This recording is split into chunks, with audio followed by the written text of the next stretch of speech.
Kaya birthday ngayon ng alaga ko, lumabas sila. Ayaw ko sumama, makabawas sila sa gastos pasensya na, hindi nga para ako nagsuklay.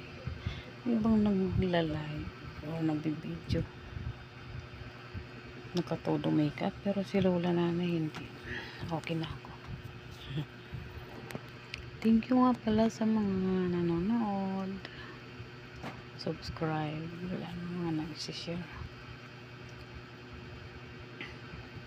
Natutuwa naman ako. Gusto ko makabasa ng comment po. Kahit ano lang, okay lang naman po. Hindi ano yung comment, okay lang. At saka gusto ko po yung mga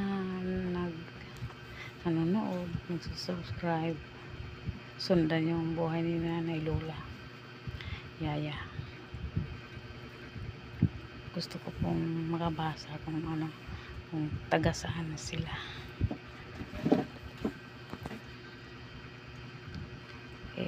Ako po taga Leyte, panganay sa 5 magkakapatid. Wala na po kaming magulang. Ngayon ako naman is 56 na, sa Abril mag 57 na po. Gusto ko makabasa ng comment, baka pwede lang.